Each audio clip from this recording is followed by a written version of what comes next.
پاکستان د روان 2025 کال د اپریل له پیل راهیسې د زرګونو افغان کډوال د ایستلو لړۍ پیل کړې او ټینګار دی چې له دغه هیواد د ECC کارت لرونکي او نور ناقانونه افغان کډوال به وباسي. د جبري اخراج د لړ ته په کتو تازه د افغانستان سولې لپاره د امریکا پخواني ځانګړي استازي زلمي خلیلزاد ویلي باخبره سرچینو ورته ویلي چې ښایي پاکستان د افغان کډوالو په منځ کې افغانستان ته داعش جنګیالي واستوي. نوموړي زیاته کړې چې پاکستان د افغان کډوالو جبري اخراج د داعش د انتقال لپاره پلمه کړې چې په خبره یې د هم ورته اندېښنه لري.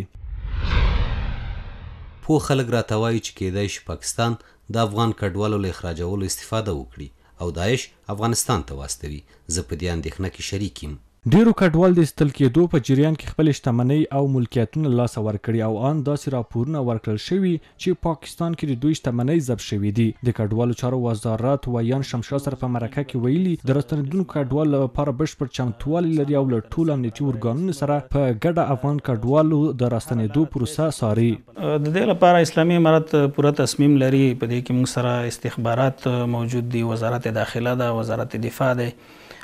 کوم افغانان چې خپل هیواد ته راستنیږي هغوی هلته پوره سکین کیږي، د هغې وروسته بیا اجازه ورکول کیږي چې راشي هیواد. د سیاسي چارو کارپوهان یادو اندېښنو ته په اشاره وایي امنیتي ارګانونه د کډوالو راتګ پر مهال له پوره احتیاطه کار واخلي څو پاکستان د داعش غړي را وانړوي.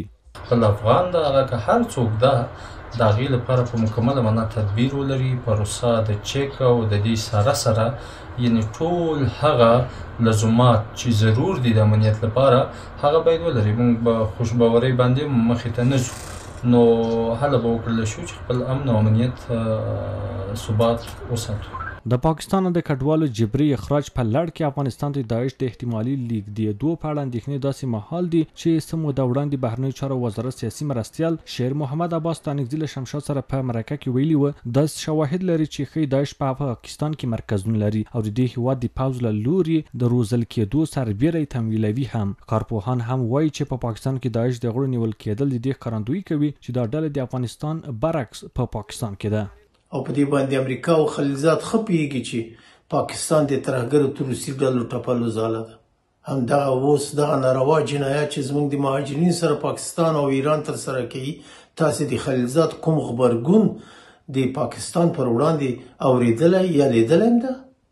د دې دپاره چې پاکستان په دې سیمه کې او زموږ په ګاونډیتوب کې د انګریزانو او د امریکایانو استازیتوب کوي.